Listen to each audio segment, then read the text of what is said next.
الرجيم بسم الله الرحمن الرحيم إن الله عنده علم الساعة وينزل الغيث ويعلم ما في الأرحام وما تدري نفس ماذا تكسب غدا وما تدري نفس بأي أرض تموت صدق الله مولانا العظيم.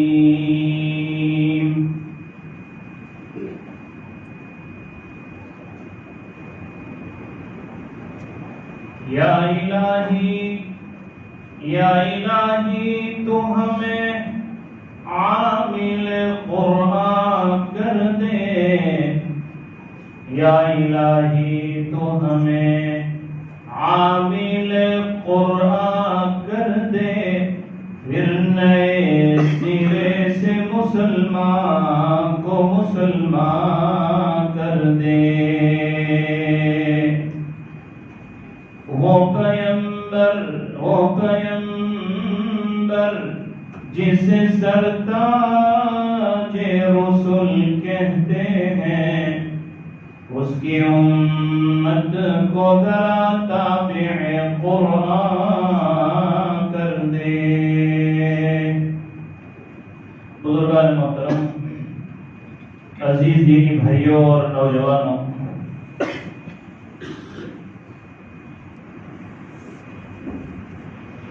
ہم سب کا اس بات پر ایمان ہے کہ اس دنیا کا خالق اور مالک ایک اللہ سبحانہ و تعالی ہے. یہ ہمارا ایمان ہے. بہت توجہ کے ساتھ آدھے پونے گھنٹے میں بہت کام کی بات ہے. اللہ کس کو کہتے ہیں؟ دین اسلام کس کو کہتے ہیں؟ ذرے سے لے کر پہاڑ تک اور قطرے سے لے کر سمندر تک ذرے ذرے کا مالک ایک اللہ سبحانہ و تعالی ہے.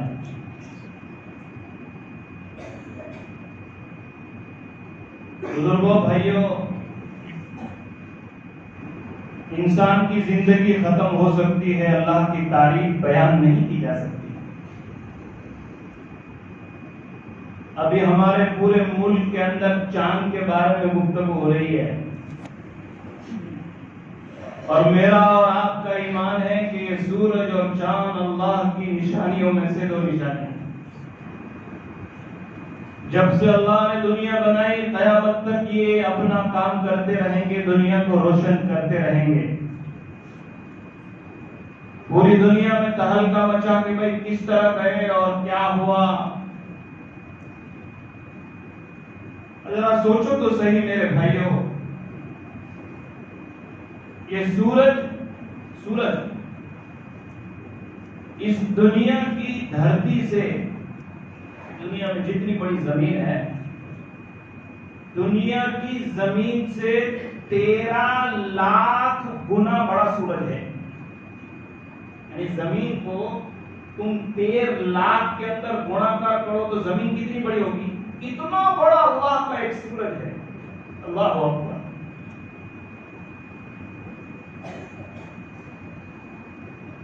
اتنا دور ہے جس کی وجہ سے وہ چھوٹا نظر آ رہا ہے. ابن کثیر قرآن کریم کی ایک تفسیر میں لکھا ہے کہ زمین سے 13 لاکھ گنا بڑا ایک سورج ہے، اور اس میں جو یہ جتنی گیلیکسیاں اور جتنے ستارے ہیں یہ سورج سے بھی بڑے ہیں.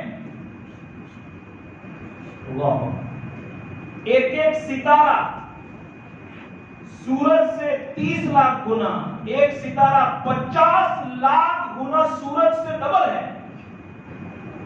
اللہ اکبر. زمین، آپ سمجھو، میں بہت رک کے آپ کو سمجھانا کرتا ہوں. اللہ کون ہے؟ اللہ پاک کی طاقت کیا ہے؟ اللہ پاک نے ہمارے لیے کیا کیا بنایا ہے؟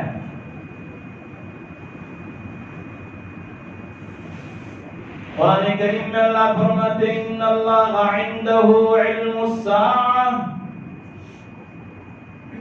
حج کے موقع پر تھا ابھی حج میں مدینے میں ہمارے بھروچ ضلع سے میسج آ رہے تھے کہ بھائی اتنی بارش ہوئی کہ راستے بند ہو گئے, گاؤں میں جانے کے لیے تکلیف ہو رہی. ہمارا بھی 1.5 مہینے پہلے یہ 1 مہینہ ایسا گزرا کہ انسان پانی کی وجہ سے پریشان ہو گئے.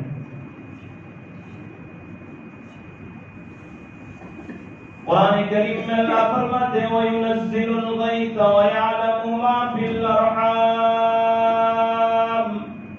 بارش کب اتارنی ہے, کہاں اتارنی ہے, کتنی اتارنی ہے, میرے اللہ کے علاوہ کوئی نہیں جان سکتا. ابھی ہمارے مدرسے میں ایک کتاب پڑھا رہا ہوں میں نے, اس میں ایک واقعہ بڑا عجیب پڑھا.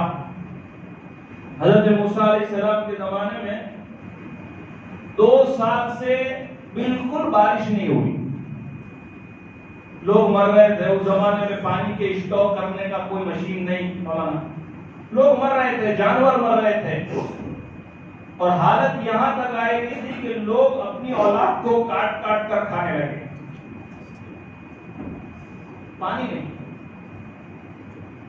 حضرت موسیٰ علیہ السلام اپنی قوم کے پاس گئے کہ یہ بارش اللہ کی طرف سے ہے, آؤ ہم اللہ سے معافی مانگ لیتے ہیں, ایک میدان میں جاتے ہیں, صدقہ کر کے شاید اللہ بارش اتار دے.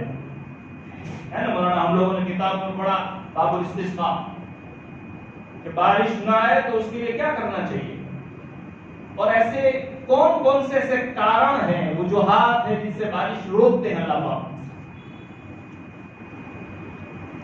اور موسیٰ علیہ السلام پوری قوم کو لے کر, اور حدیث میں ہے کہ جانوروں کو لے کر بھی جانا چاہیے, صدقہ دے کر جانا چاہیے, پھٹے پرانے کپڑوں کے ساتھ جانا چاہیے تاکہ اللہ کو دیکھ کر رحم آ جائے. حضرت موسیٰ علیہ السلام پوری توجہ کہ ایک قصہ سناتا ہوں تمہارا ایمان تازہ ہو جائے گا. حضرت موسیٰ علیہ السلام لے کر گئے اور بہت دعا مانگی, 6 گھنٹے تک روئے اور کہا کہ اللہ تجھے تیری عزت کی قسم, تجھے اپنے نبی کی محبت کی قسم, اے اللہ یہ قوم مجھے تانا دے رہی ہے کہ موسیٰ تیرے ہوتے ہوئے ہم مر رہے ہیں, اے اللہ تیرا دین بدنام ہو رہا ہے, تیرا نبی بدنام ہو رہا ہے, معاف کر دے. حضرت موسیٰ علیہ السلام اللہ پاک کے پاس کوہ طور پر گئے اور پوچھا کہ اللہ بارش کیوں نہیں ہو رہی ہے. فرمایا موسیٰ تیری پبلک میں, تیرے قوم میں ایک بندہ ایسا ہے کہ بالغ ہونے سے لے کر آج تک اس نے میرا نام نہیں لیا, بس مجھے اس پر غصہ ہے اور میں نے اس کی وجہ سے بارش روک لی. ایک آدمی, موسیٰ علیہ السلام پوری قوم میں ایک آدمی ایسا تھا. اس کا مطلب یہ ہو رہا ہے کہ ہمارے گناہوں کی بنیاد پر اثرات محلے پر آ سکتے ہیں, بستی پر آ سکتے ہیں. ہماری نیکی کا اثر بھی آتا ہے بستی میں, گاؤں میں, محلے میں, گھر میں. حضرت ابراہیم صاحب اللہ پاک حضرت کی عمر میں خوب برکت عطا فرمائے. میرے والد صاحب کے انتقال کے بعد حضرت نے مجھ سے کہا تھا یہ جو تو حافظ ہوا نا, تیرا کمال نہیں, تیرے باپ کی دعا ہے.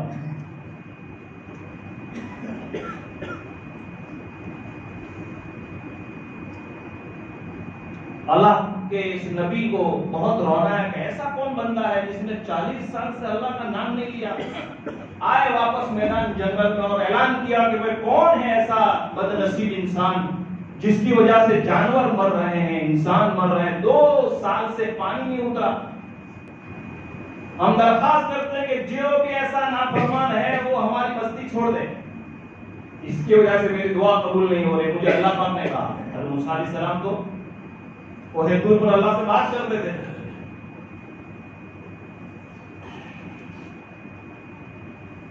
تو جب اس بندے نے سنا, توجہ کے ساتھ سننا میں, جب اس بندے نے سنا کہ بھئی یہ میری وجہ سے یہ سب ہو رہا ہے, تو وہ اتنا رونا اندر شروع کیا اور اس نے روتے روتے اپنے مالک اور اپنے پروردگار سے کہا کہ میرے اللہ یقیناً میں ہی تیرا مجرم اور خطا کار بندہ ہوں, اور تیرے علاوہ کوئی نہیں جانتا. میں ابھی اس بستی سے نکلوں گا, آپ بارش اتار دیں گے, میں بدنام ہو جاؤں گا, لوگ غصے سے مجھے مار ڈالیں گے. میرے پروردگار اگر میں نکلا اور بارش اتری تو تیری عزت میں کوئی زیادتی نہیں ہوگی, لیکن اگر آپ نے مجھے معاف کر دیا تو میری عزت بچ جائے گی. یار میں کس کی بات کر رہا ہوں؟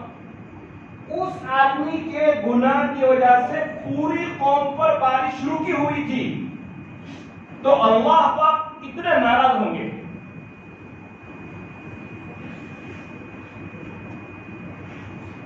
ایک صحابی رضی اللہ تعالیٰ عنہ مسلمان 50 سال کے بعد اور ہمیشہ مسجد میں بیٹھ کر رویا کرتے تھے. تو اللہ کے رسول نے پوچھا کیوں روتے ہو آپ؟ فرمایا حضور میں ایمان تو لے آیا ہوں, لیکن میں نے جہالت کے زمانے میں ایک ایسا گناہ کیا ہے کہ جب مجھے وہ یاد آتا ہے تو مجھے نیند نہیں آتی. بولے وہ کون سا گناہ ہے؟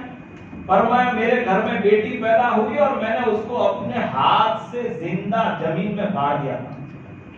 صحابی بعد میں مسلمان ہو گئے. اب جب بھی وہ مجھے یاد آتی ہے میری بیٹی تو میری نیند خراب ہو جاتی ہے. تو آپ علیہ السلام نے فرمایا گناہ تو بہت بڑا ہے, لیکن چونکہ آپ نے ایمان لانے سے پہلے کیا تھا کفر کے زمانے میں تو اللہ نے معاف کر دیا ہے. میں آپ کو بتا رہا ہوں. تو پھر آپ علیہ السلام نے ایسے اس صحابی نے کہا کہ پھر اللہ نے مجھے ایمان کیسے دیا؟ فرمایا 50 سال پہلے آپ نے غریب کو اپنے گھر پر دسترخوان پر بٹھایا تھا, یہ نیکی اللہ کو پسند آئی اور 50 سال کے بعد آپ کو ایمان دیا. دعا آج کر رہے ہیں, قبول کب اللہ جانتا ہے. اس بندے نے اللہ پاک سے کہا کہ میرے اللہ معاف کر, میں بستی سے نکلوں گا, لوگ مجھے مار ڈالیں گے, بدنام بھی ہو جاؤں گا, میرے خاندان بدنام ہو جائے گا. بس اللہ ہے یار, اللہ ہے. اللہ نے معاف کیا. بادل آئے, بارش ہوئی اور جانور خوش ہو گئے, انسان خوش ہو گئے, لیکن لوگ تانا دینے لگے موسیٰ علیہ السلام کہ تم تو کہہ رہے تھے کہ وہ گنہگار ہے کوئی, جب تک وہ بستی سے نکلے گا نہیں تب تک بارش نہیں ہوگی, کوئی نکلا تو نہیں. تو حضرت موسیٰ علیہ السلام نے کہا کہ بھیجو تو میرے اللہ نے کہا تھا, میں اپنے اللہ سے پوچھوں گا. پھر وہ کوہ طور پر گئے اور پھر پوچھا کہ اللہ وہ کون تھا؟ کوئی نہیں نکلا, میری قوم مجھے تانا دے رہی ہے, بستی میں سے تو کوئی نکلا نہیں.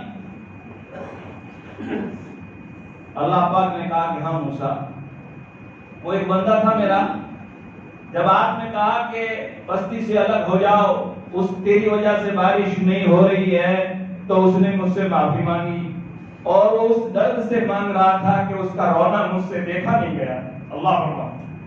اللہ پاک کہتے ہیں اس کا رونا مجھ سے دیکھا نہیں گیا اور میں نے اس کو معاف کر دیا اور میں نے بارش اتار دی, کیونکہ اسی کی وجہ سے بارش رکی ہوئی تھی. اس کا مطلب یہ ہوا کہ گناہ سے بارش رکتی ہے.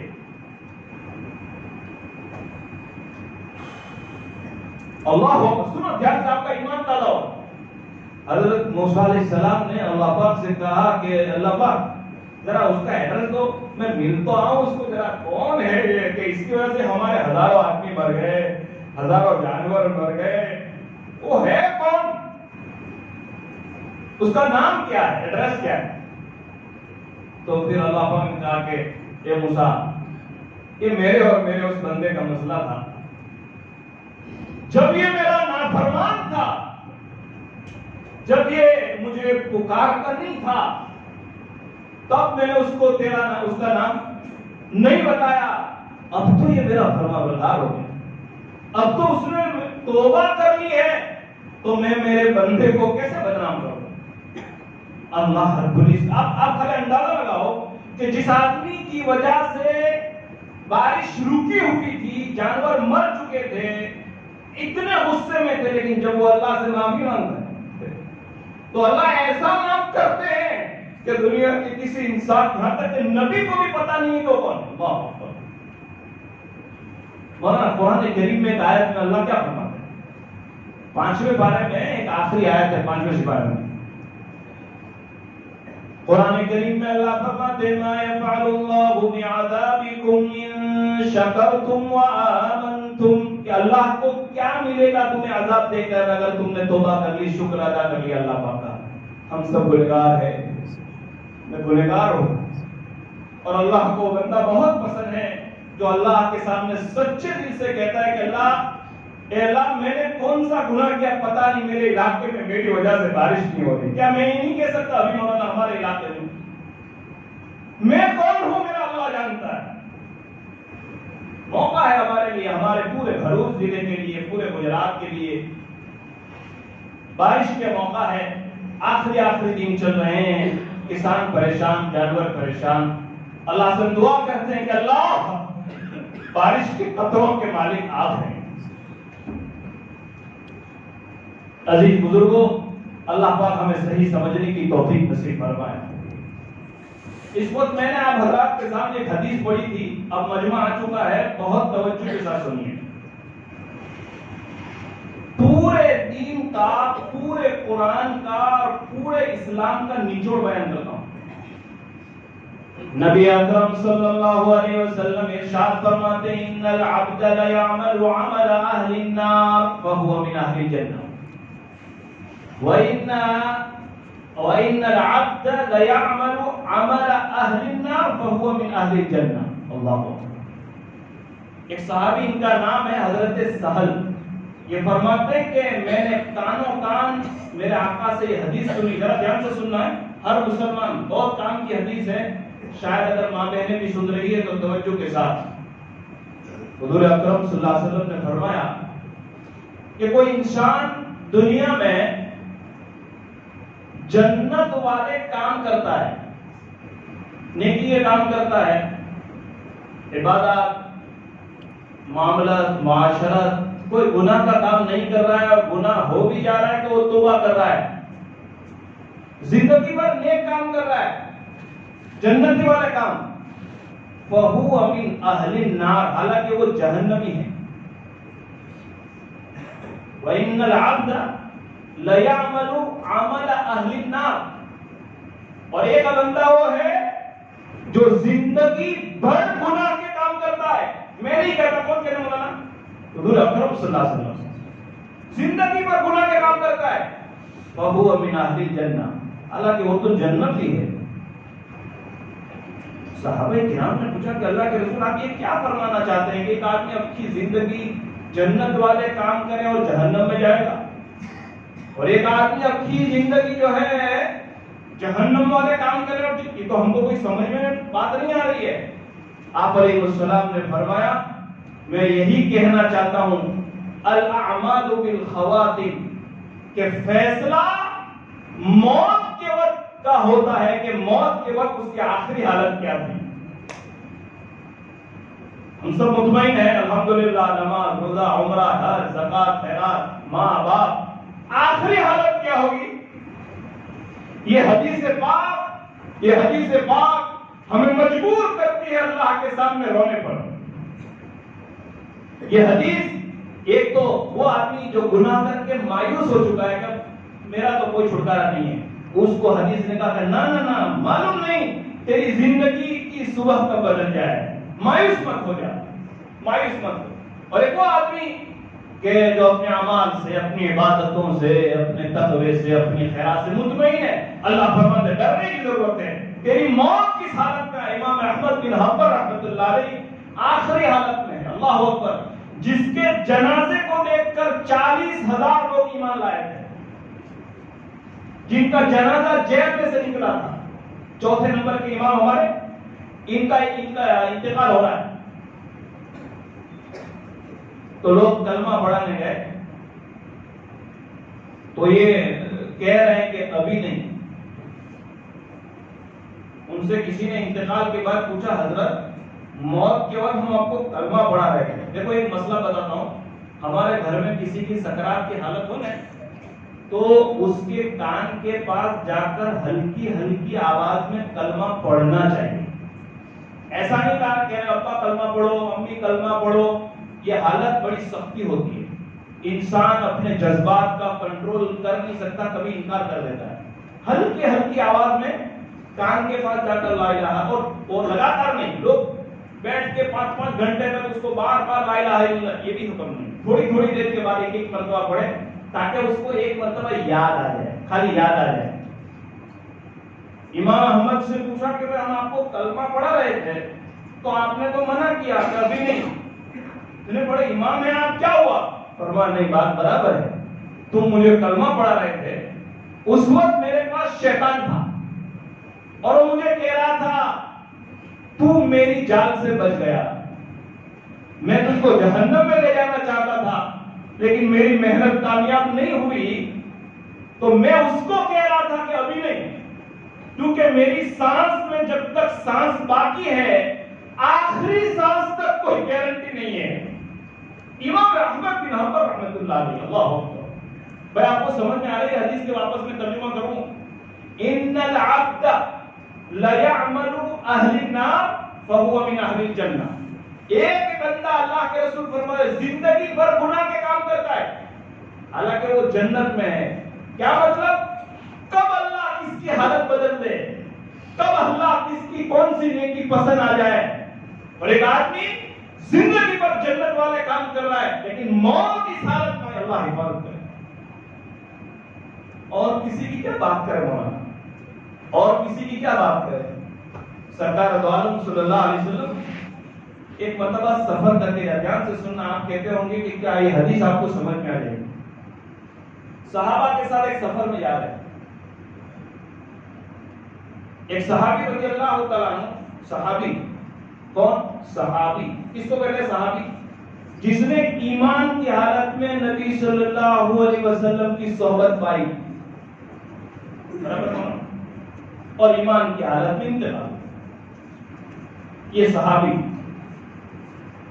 ایک صحابی دنیا کے کروڑوں اولیاء سے افضل ہے. اتنا اونچا مقام ہے، معلوم ہے نا. صحابی اللہ کے رسول کی نظروں کے سامنے سے نکلے میدان میں سے. تو آپ صلی اللہ علیہ وسلم نے جب ان کو دیکھا تو رونے لگے. صحابہ نے پوچھا کہ ما یبکی یا رسول اللہ، آپ کیوں رو رہے ہیں؟ فرمایا میرے پاس جبرائیل علیہ السلام آئے تھے اور آپ نے بتایا کہ یہ تمہارا صحابی جہنم میں جائے گا.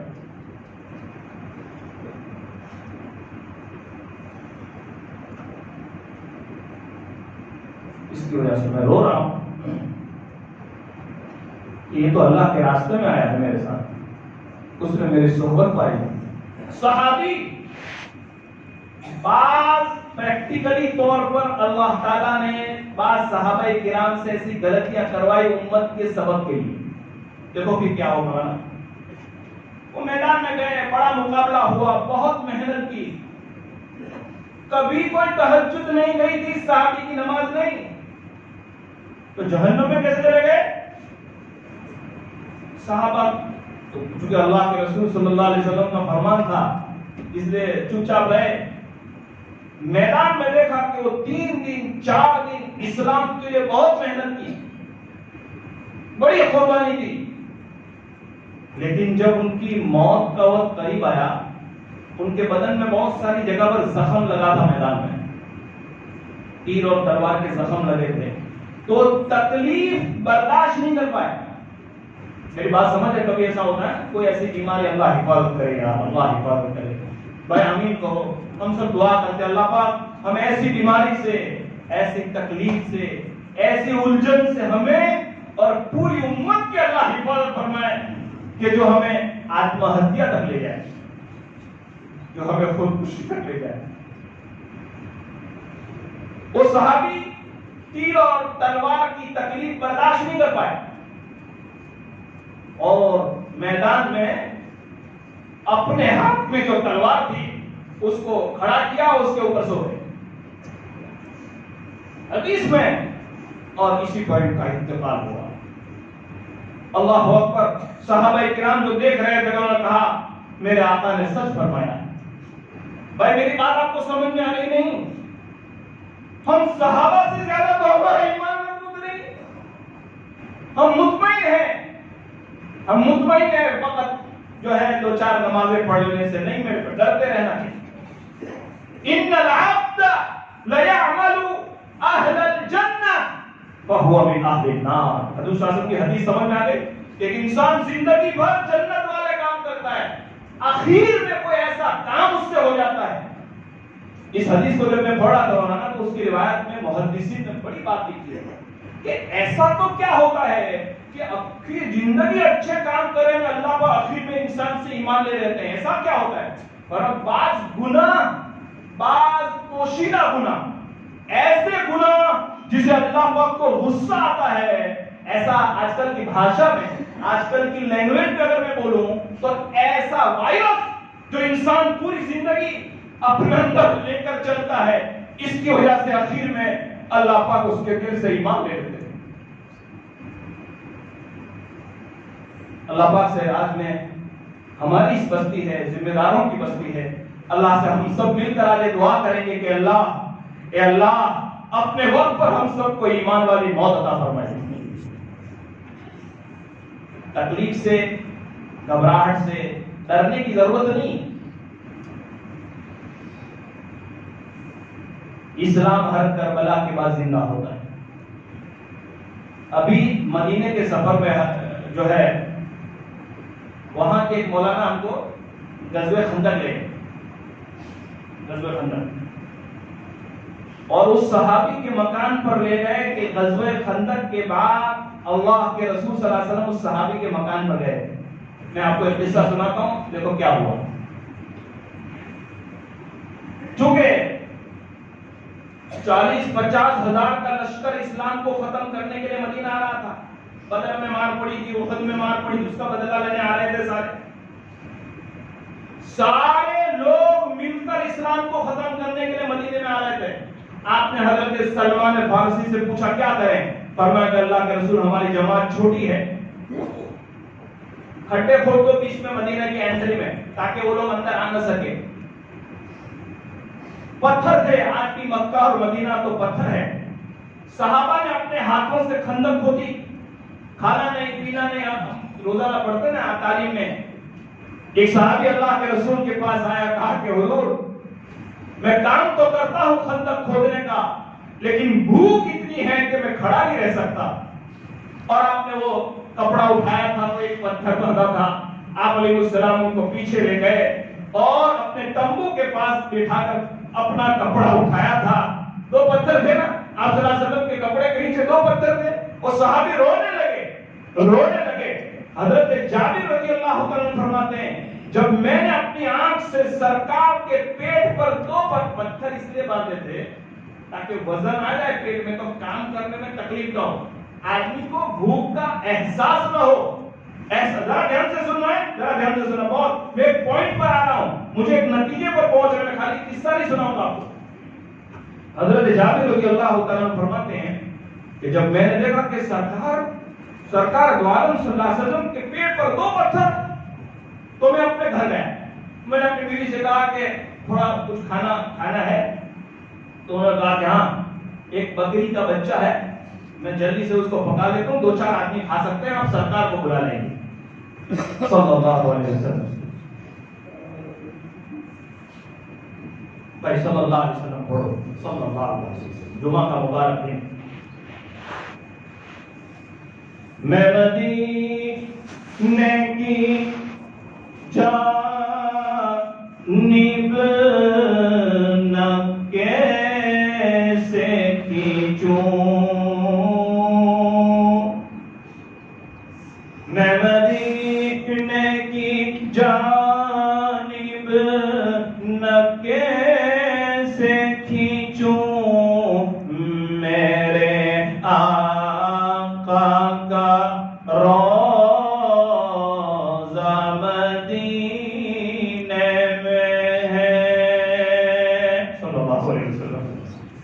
میں مدینے کی جانب نہ کیسے کھینچوں، میرے آقا کا روضہ مدینے میں ہے.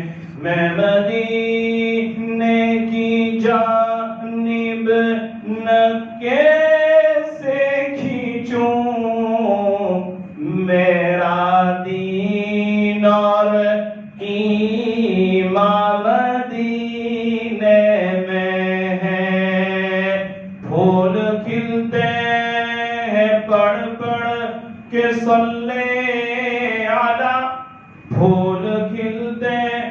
ہے پڑھ پڑھ کے صلی علی جھوم کر کہہ رہی ہے یہ باد صبا، ایسی خوشبو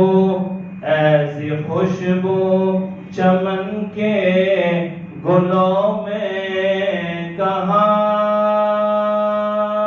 توجہ کے ساتھ آخری شعر بہت اچھا ہے۔ ایسی خوشبو چمن کے گلوں میں کہاں، جیسی خوشبو نبی کے پسینے میں ہے۔ مدینہ صلی اللہ علیہ وسلم۔ دو پتھر باندھے ہوئے ہیں اس ندی میں۔ جابر فرماتے میں تمہیں سرکار کو کہا کہ اللہ کے رسول آپ میرے گھر چلیے۔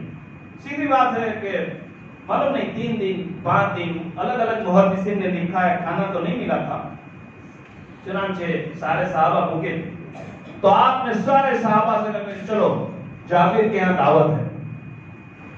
تو حضرت جابر فرماتے میں ڈرنے لگا کہ گھر میں تو تھوڑا ہی 3-4 آدمی کا کھانا تھا اور صحابہ کا ایک بہت ہزاروں صحابہ کا مجمع، تو میں کیا کھلاؤں گا۔